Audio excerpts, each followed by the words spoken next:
Eh Momo, la vérité, ta position elle est hard. Arrête. Comment tu peux produire une enceinte aussi grosse dans cette position? Non.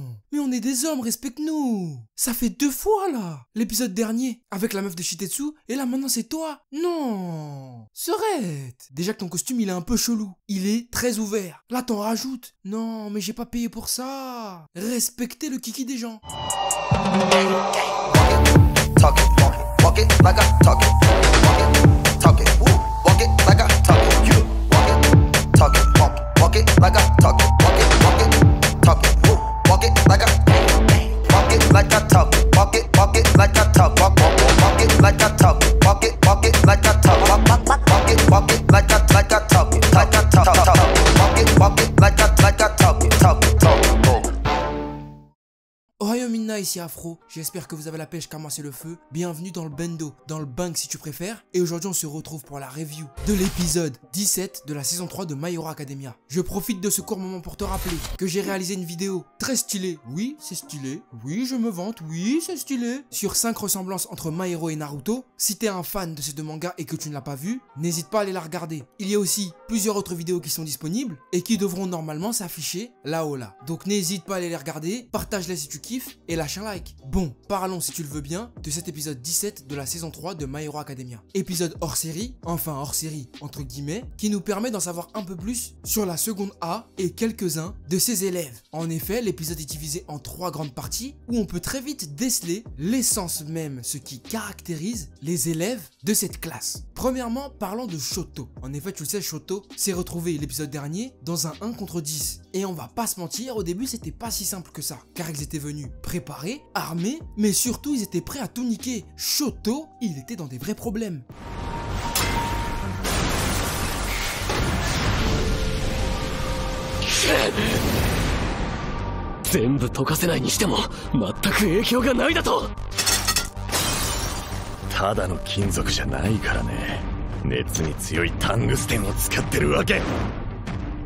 Car non seulement il était face à des haltères élémentaires, comme notamment l'eau et le sable, mais pas seulement, il a aussi fait face à des haltères de création de métaux. Et attention les métaux, ils avaient pour attribut de résister aux flammes. Et on peut dire très clairement qu'au début il a galéré. Mais si Shoto en est là aujourd'hui, et ça tu le comprends durant cet épisode, c'est pas juste parce qu'il a des haltères cheatés. Non, bien au contraire. Le gars est aussi très intelligent. En effet, il a su tirer parti de l'environnement dans lequel il était pour pouvoir attirer ses adversaires dans un piège. Et ça, sans te mentir, c'est une caractéristique très importante d'un héros, se tirer des situations délicates. Oui frérot, certes, Shoto a agi tout seul, mais il n'a pas agi à la va-vite. Il a réfléchi, il n'avait pas l'avantage du nombre, mais il a trouvé sa solution en exploitant le terrain. Et ça, c'est une bonne qualité qui fait que tôt ou tard, Shoto, s'il continue dans cette voie, il deviendra plus chaud que son père. Oui frérot, mais il y a un autre point qui m'a choqué avec Shoto. Étant donné qu'il faisait partie des 60 premiers à être qualifiés, il a atterri dans une salle d'attente. Sauf que Inasa était là, et le regard Scarface qu'il lui a lancé, il est très chelou.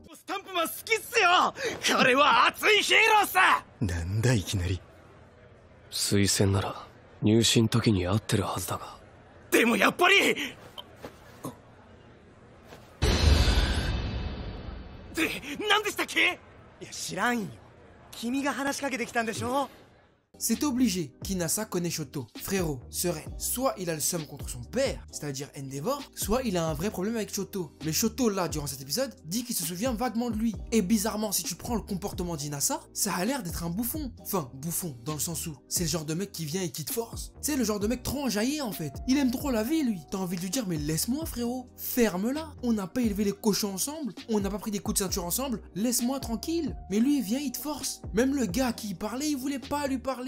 C'est un gratteur d'amitié. Oui frérot, je suis honnête. Ce gars là c'est un forceur. Donc si c'est un forceur, il est pas forcément méchant. Et tu le vois durant cet épisode. Ça veut dire qu'il a un réel problème avec Shoto. De quelle nature est ce problème? Durant l'examen préparatoire, est-ce que Shoto lui a mal parlé? Durant l'examen préparatoire, est-ce que Shoto a volé son goûter? Durant l'examen préparatoire, frérot Serette, là je suis intrigué, j'ai envie de savoir. Il est évident que durant cet examen, il y aura un versus entre ces deux là. Et moi j'ai hâte de savoir qui va l'emporter. Car, ok, Shoto il est cheaté. Il a un alter de flamme et de glace. Mais Inasa, attention, attention. Inasa, c'est un genre de pain comme ça. Il peut te lancer des Shinra Tensei, tu vas rien comprendre. Hein. Enfin bref, moi, ce combat, Inasa versus Shoto, j'ai hâte de le voir. Bon, parlons maintenant du gros de cet épisode, qui est très clairement la mise en valeur de Momo et des 4 autres de Yue durant cet épisode. En effet, tu le sais, eux là, c'est des personnages secondaires, mais pas n'importe quel personnage secondaire. C'est des personnages qui sont liés à cette histoire. Ils assistent nos héros et sont là en quelque sorte pour valoriser leur progression. En effet, qui de mieux que ces personnages-là qui ont débuté avec les héros que l'on connaît pour nous montrer que ces derniers ont évolué. Du coup, ils se sont retrouvés dans une impasse. Mais attention à l'impasse, elle est chelou. Car oui, frérot, je suis d'accord qu'il y ait des participants d'autres écoles qu'on nous a pas montré. Mais eux, comment ça se fait que carrément ils se sont installés dans les locaux en mode c'est chez eux. Le lycée de la meuf qui a un QI de 150 là. Frérot, t'as pas trouvé ça chelou, sérieux? C'est censé être un décor. Carrément, eux, ils avaient une maison. Un appart, gros. Serette, comment ça se fait?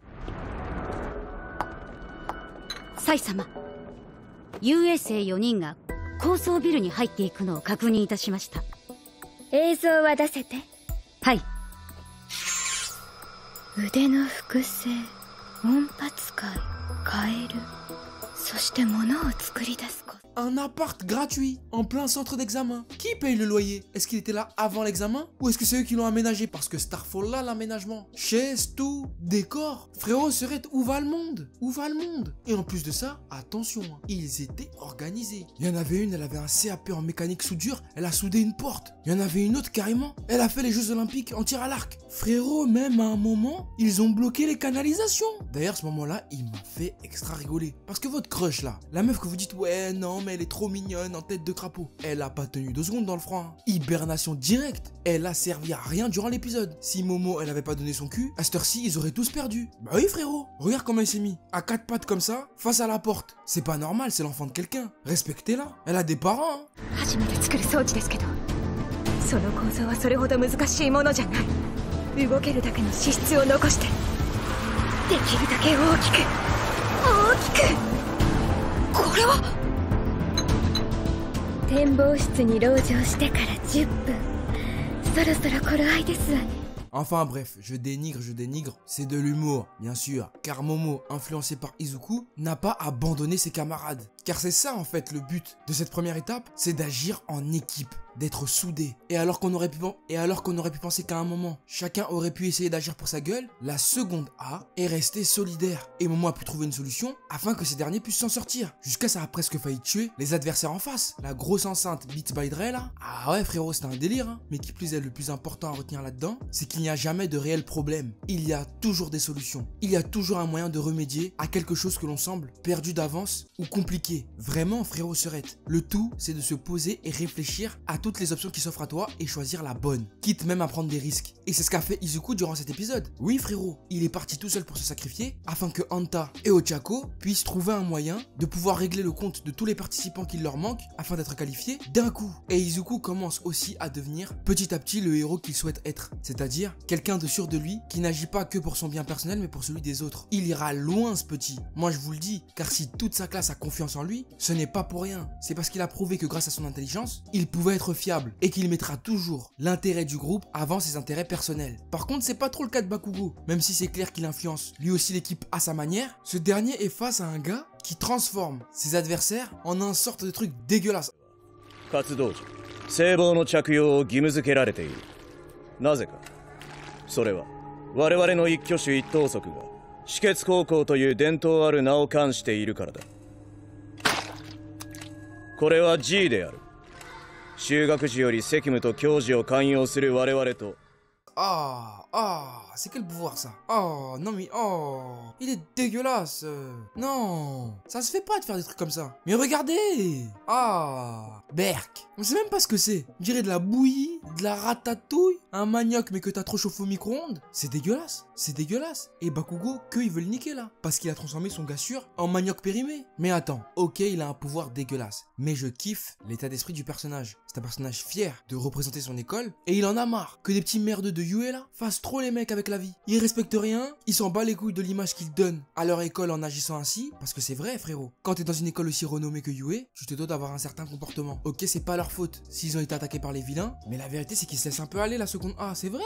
Mais par contre, le lycée là, de Shitetsu là, ils abusent un peu. Carrément, même quand t'es pas dans le lycée, tu dois porter la casquette. Mais moi je serais là-bas, mais je me serais fait virer au bout de 2 minutes. Je l'aurais jamais porté leur casquette. Dans la vie, moi je suis là, je me sape, je veux être frais, et ils m'imposent ça là. Leur casquette de bison futé. Non, non, non, c'est bon, ça va 2 minutes, merci hein. Voilà, en tout cas, l'épisode se termine sur ce fameux combat, qui est un 2 contre 1, sachant bien que le gars de Shitetsu semble avoir un alter extrêmement chelou, il peut créer des mains bizarres, transformer des gens en manioc. Le combat s'annonce épique, car il y a Denki avec Bakugo. Bon, certes, c'est pas le plus intelligent, mais attention, hein, ne sous-estimez pas ce personnage, hein. Il a un alter d'FDP, donc le combat s'annonce très très lourd. Voilà ce que j'ai pensé de cet épisode. Mais là, tout de suite, ce que j'ai envie de savoir, c'est qu'est-ce que tu en as pensé de toi, frérot Serette. Est-ce que tu as kiffé, pas kiffé? Est-ce que tu t'es ennuyé devant ce hors-série, enfin, ce mini hors-série? As-tu regardé l'épisode dans ta chambre, aux toilettes, dans la salle de bain, en train de manger? Dis-moi tout dans les commentaires, frérot Serette, j'ai hâte de te lire. Voilà, sur ce, c'est la fin de cette vidéo, j'espère qu'elle t'aura plu. N'hésite pas à mettre un gros pouce bleu si tu l'as apprécié, abonne-toi à la chaîne et rejoins la famille, frérot, c'est important. Suis-moi sur les réseaux sociaux, Facebook, Twitter et Instagram, pour ne rien louper de l'actu de la chaîne. Et quant à moi, je te dis à très vite sur cette chaîne pour de nouveaux contenus. Sayonara, frérot.